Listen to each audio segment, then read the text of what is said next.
Co-fundador e diretor executivo do Instituto Mais Liberdade, André Pisson Lucas foi consultor estratégico e liderou áreas de desenvolvimento e análise de negócio. Co-autor de 3 publicações, entre as quais o livro Trancas à Porta, sobre os mitos da atual crise da habitação, vê a liderança como capacidade de guiar. Para o André, o mundo precisa mesmo de mais líderes.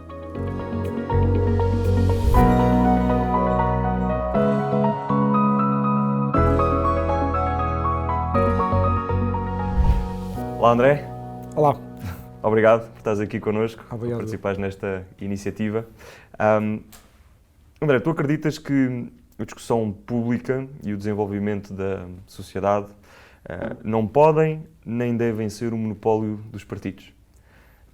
E que Portugal precisa de uma sociedade civil mais ativa? Sendo esta uma conversa sobre liderança, os portugueses são os líderes necessários para podermos fazer esta ligação? Muito obrigado pelo convite, é um gosto estar aqui. Muitos parabéns pelos 10 anos da Keller Williams, esperemos que fiquem cá por muito mais tempo. É um gosto por isso estar aqui. Relativamente à tua questão, de facto Portugal tem uma sociedade civil muito pouco ativa e pouco participativa. Não é uma questão de opinião, de percepção, e há estudos que mostram isso.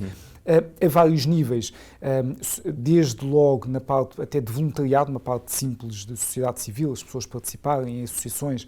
Somos um dos países a nível mundial que participa menos. Já agora também somos um dos países onde as pessoas doam menos dinheiro a associações sem fins lucrativos. E quando eu comento isto é comum dizer-me, tá bem, mas os nossos salários são baixos, mas nós estamos atrás de muitos países muito menos desenvolvidos que nós, e o país que está no topo, curiosamente, é o Myanmar, que não é conhecido propriamente.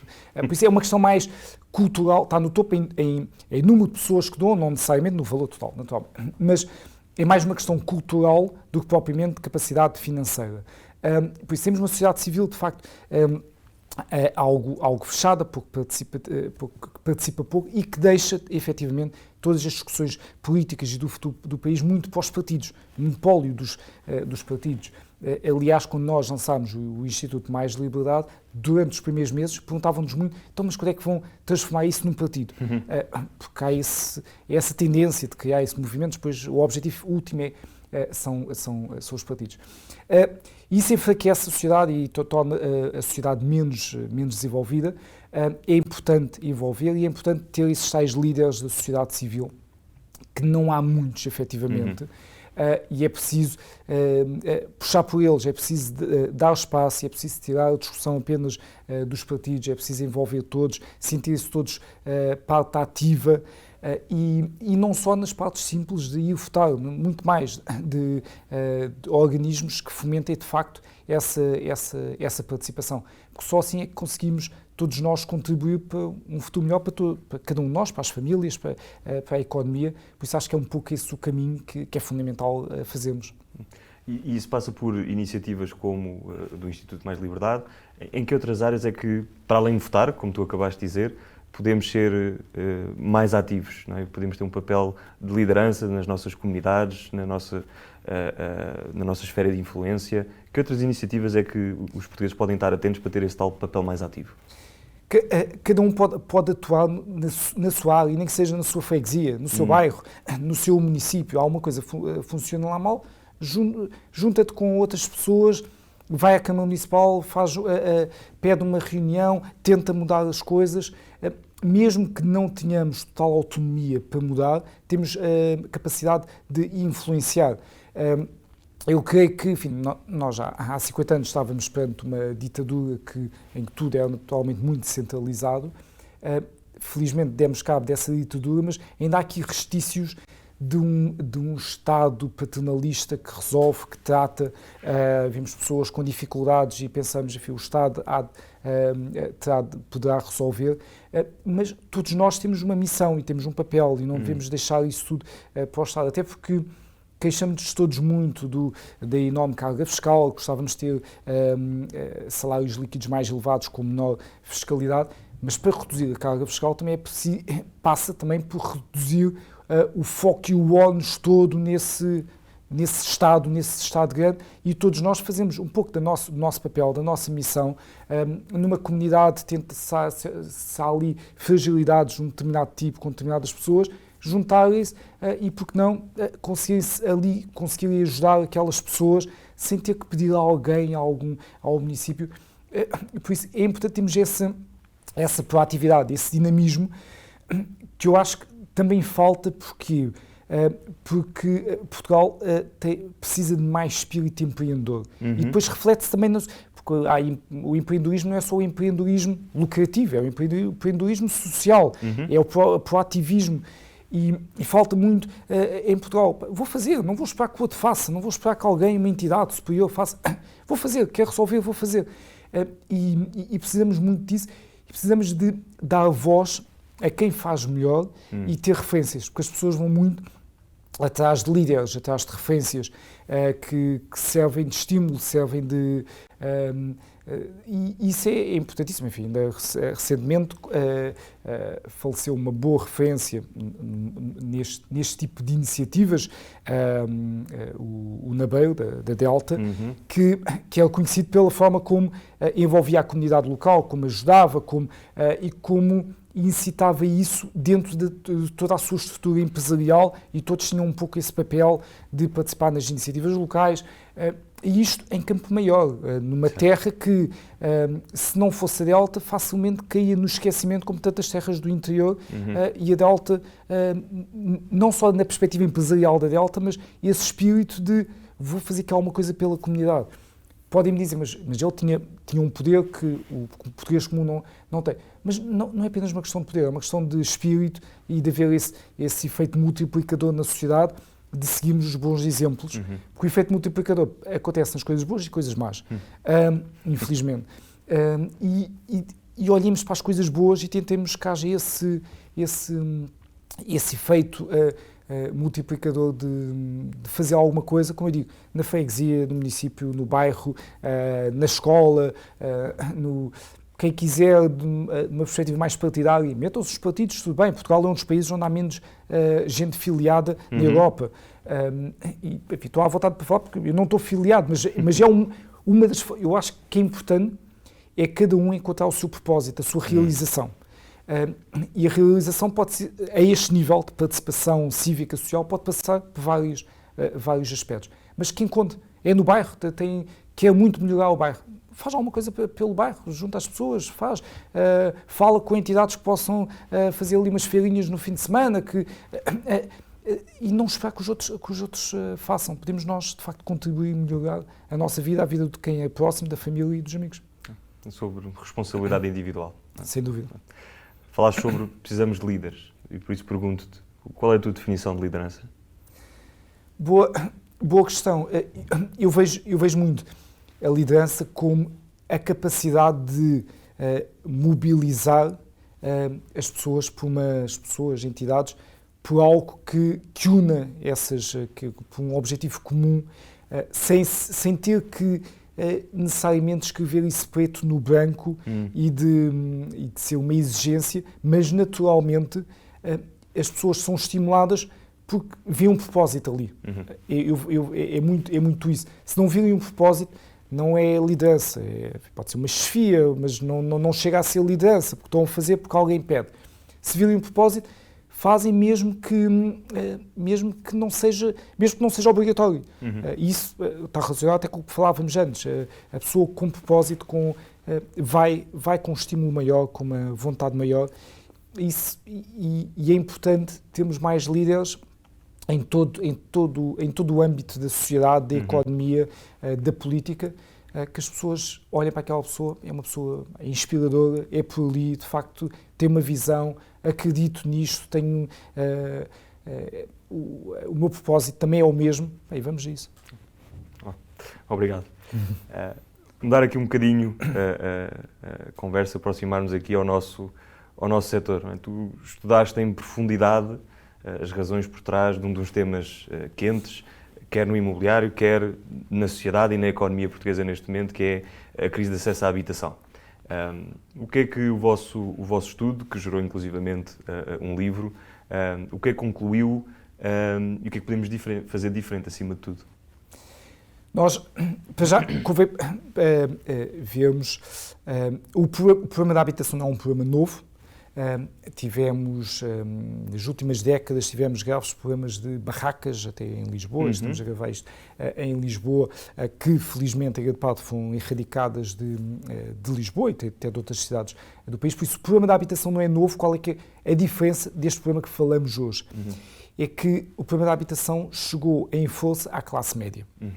Algo que antes já existia, mas estava cingido sobretudo à classe média e baixa, e que igualmente problemática, mas isso foi-se tentando resolver, mas agora chegou em peso à classe média e por isso é que agora fala-se tanto. O problema é esse da habitação, que advém muito, não aconteceu apenas em Portugal, aconteceu na maior parte dos países desenvolvidos, mas em Portugal com uma maior preponderância. Isto resultou de um conjunto alargado de anos em que tivemos com taxas de juros zero ou negativas. O que é que isso estimula no mercado para percebermos? Isso dá maior poder de compra às pessoas, coloca dinheiro no mercado, nas pessoas. Uma pessoa que estivesse a pensar comprar uma casa por 200 mil euros, com as taxas de juros anteriores, a partir do momento em que as taxas de juros são zero, o que interessa para a pessoa é quanto é que vai pagar de empréstimo. E faz as contas e, afinal, aquelas taxas de juros, em vez de 200 mil, já pode comprar 300 mil. Por isso, houve um estímulo à compra de casas melhores, mais caras do que as pessoas inicialmente tinham pensado e trouxe mais gente para o mercado, pessoas que não estavam a pensar em comprar casa, se calhar não podiam comprar casa, afinal já podem com estas taxas de juros. Por isso, trouxe mais procura, muita procura e procura com mais dinheiro. E isto é uma bola de neve. Porque depois as pessoas, quando compram, depois não querem perder dinheiro, por isso mesmo que queiram vender mais tarde, vão fazer contas e à partida querem vender mais caro e é natural que assim seja. E esse foi o principal fator que levou a uma escalada de preços em grande parte das economias ocidentais. No entanto, passado há uns anos e depois com o gradual aumento das taxas de juros, Portugal sofreu mais do que os outros, porque, ao contrário de outras economias que estavam mais preparadas para reagir e para reagir também a este aumento da procura, Portugal não esteve. Durante a crise financeira, tivemos o setor que sofreu mais em Portugal foi o setor da construção.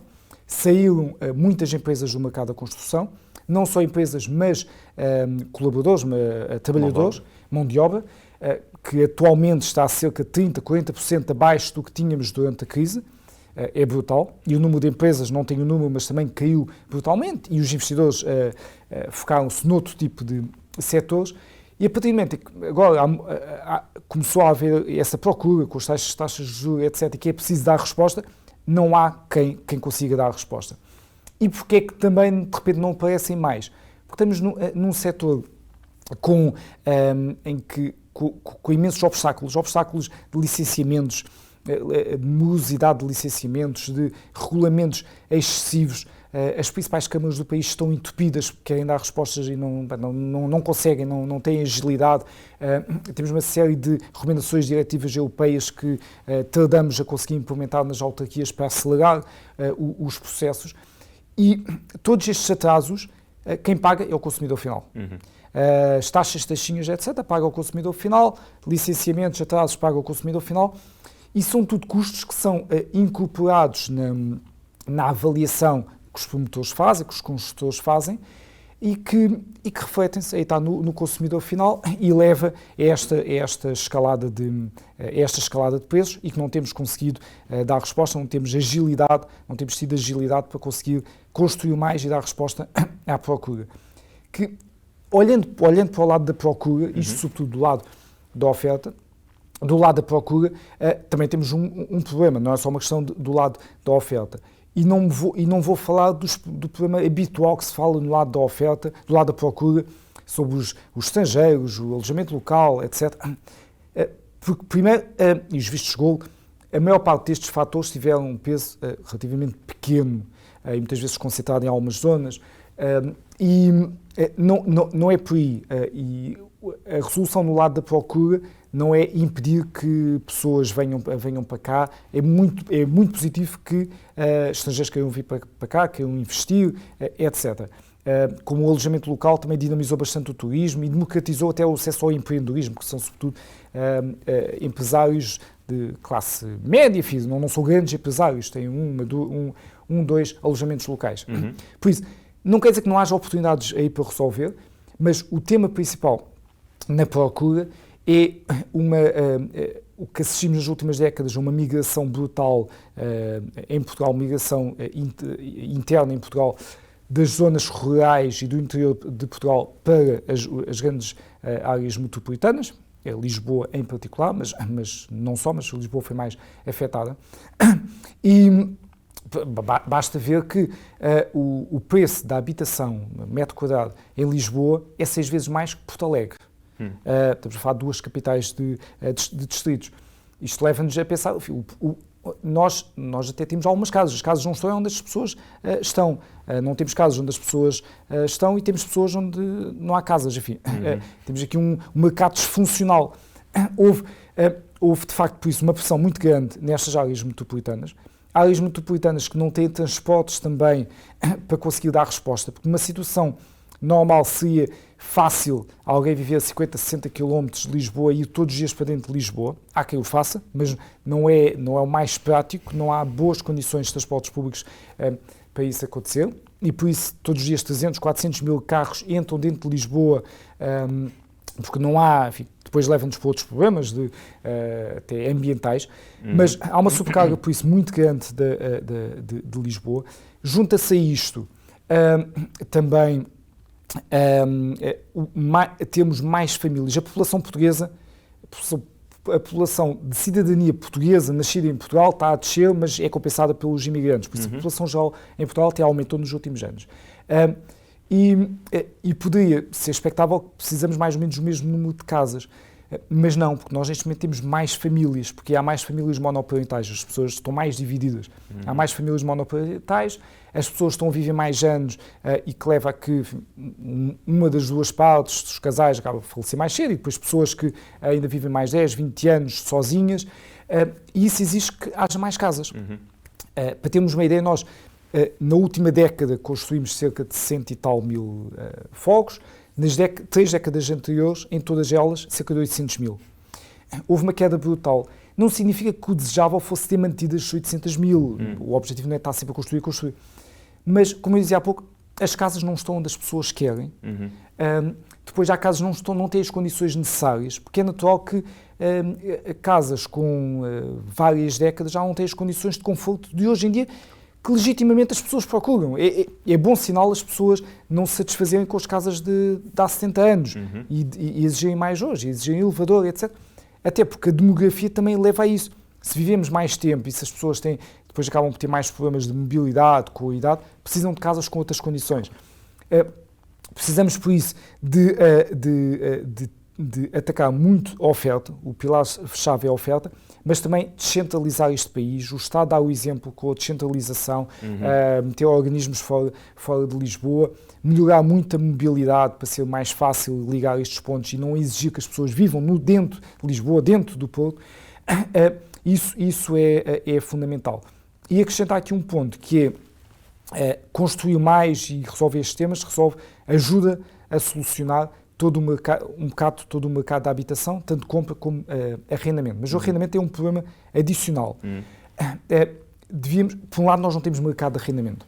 Certo. Não há mercado de arrendamento. O que temos é um mercado amador. São pessoas que têm a sua casa e que decidem arrendar. É um mercado amador. Não há um mercado profissional, não há grandes players para arrendar. Ao contrário da venda, que aí há maiores promotores. Mas no arrendamento não há. O que mostra, de facto, que... E porquê é que não aparecem esses players? Muito porque temos um sistema de justiça que não dá confiança aos senhorios e não dá confiança aos inquilinos. E por isso não dá confiança aos grandes players para entrar neste mercado. Precisamos de uma justiça que funcione, cele, simples, que dê confiança às duas partes, porque as pessoas não têm confiança, e para ter um mercado de arrendamento realmente que funcione, um mercado de build to rent que realmente funcione, e porque só assim, de facto, podemos ter um mercado de arrendamento e um mercado de compra e venda que funcione e que dê resposta aos desafios que nós temos pela frente. Como falaste, este não falamos muito dos desafios específicos da habitação, mas é também uma consequência de, vamos dizer, desafios maiores que o país enfrenta. Vocês também realizaram, né, e para terminarmos aqui esta conversa, nós dois podíamos estar aqui o dia todo a debater estes temas, mas vocês realizaram também agora recentemente um estudo sobre o contexto empresarial português, num timing bom em que estamos a fechar o Orçamento de Estado. Consegues-me dar um bocadinho, muito rapidamente, as principais conclusões, desafios e, naturalmente, soluções deste estudo sobre o contexto empresarial português que vocês realizaram agora? Que já agora acaba por afetar também o mercado imobiliário, certo, e afeta toda a economia. Nós temos uma economia, um setor empresarial muito acorrentado, com muita burocracia, muito peso, que isto gera custos de contexto. E gera custos de contexto que ainda por cima tem um impacto regressivo e acaba por afetar mais até as pequenas e médias empresas, que não têm equipas de fiscalistas, de advogados, para conseguir dar a volta a estes obstáculos, e afetam menos as grandes empresas. Por isso isto acaba por afetar aquilo que eu chamo de mobilidade empresarial, a capacidade das empresas poderem crescer. E por isso temos grandes bloqueios a este nível. Para teres uma ideia, temos mais de 4.300 taxas e taxinhas. E a equipa que fez esta avaliação, quando falou com as próprias entidades que tinham de cobrar estas taxas, algumas nem sabiam que tinham de as cobrar porque nem as conheciam, porque são tantas, isto vão aparecendo. É uma complexidade brutal. E depois há um fator também importantíssimo que no mercado imobiliário afeta imenso, e há pouco não referi, que é a instabilidade legislativa. Um investidor quer estabilidade, quer saber que as condições são estas e que daqui a 5 anos são estas e daqui a 10 anos também não há de mudar muito. E isso no mercado da habitação em particular tem um impacto brutal e leva a que grandes investidores tenham um receio. Por isso é preciso alguma estabilidade. Nós nos últimos 30 anos tivemos mais de 1000 alterações no código de IRC. Por isso não há ninguém que se entenda sobre isto. Por um lado, desburocratizar, simplificar, tirar as amarras das empresas, deixá-las atuar, e por outro, no que diz respeito à carga fiscal, precisamos de facto de reduzir a carga fiscal, que é muito elevada. Temos a carga mais elevada dos países europeus da OCDE, tanto a máxima como a média, que é efetiva, são as mais elevadas, e temos de baixar para todos. Quando falamos da taxa máxima é comum dizerem, mas só algumas empresas é que pagam essa taxa máxima. É verdade, são poucas, são grandes empresas, mas são essas que também nós queremos atrair mais para Portugal. São empresas que pagam melhores salários, que inovam mais, que trazem maior valor, aportam mais valor acrescentado à economia, investem mais em profissões diferentes, mais inovadoras, têm mais capacidade de internacionalização, etc. Por isso, Portugal precisa muito de grandes empresas, também das outras, mas precisa de atrair. Por isso, é fundamental reduzirmos a carga fiscal para todos e simplificar também na carga fiscal. Nós temos uma carga fiscal muito progressiva no que diz respeito às empresas, que começa em 12,5% para PMEs do interior, depois tem vários patamares, pode chegar a ter 31,5%, e somos dos poucos países com esta progressividade, porque a progressividade, e para terminar, a progressividade das empresas não tem nada a ver com a progressividade do IRS. Não tem nada a ver. Mas, para já, a progressividade do IRS está prevista na Constituição, esta não, e esta é bastante danosa e penaliza. Dou um exemplo muito simples. Eu e tu temos uma empresa, empresas separadas. As duas empresas faturam exatamente o mesmo, vendem o mesmo, receitas é o mesmo, mas a tua empresa tem mais lucros do que a minha. O que significa, e se estamos a trabalhar no mesmo setor, em princípio o que significa é que tu geres muito melhor os custos, incorporaste inovação, novas tecnologias e conseguiste reduzir os teus custos e teres uma margem melhor. Tu vais ter uma taxa de IRC mais elevada por causa desta progressividade. Estão a penalizar a tua capacidade de gerir melhor os teus custos, gerir melhor o teu negócio, e eu tenho uma taxa mais baixa.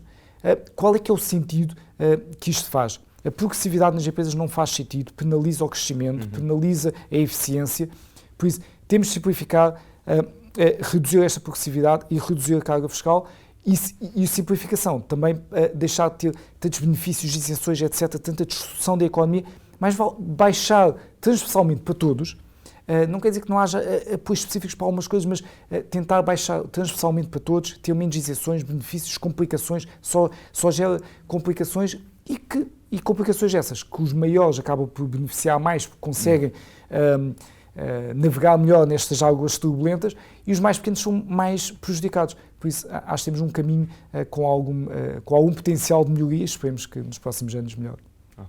André, muito obrigado. Parabéns pelo trabalho que vocês têm feito. Foi um gosto ter-te aqui neste podcast para celebrar os nossos 10 anos e felicidades para tudo o que vocês estão a fazer. Muito obrigado. Mais uma vez, muitos parabéns. Obrigado. Parabéns.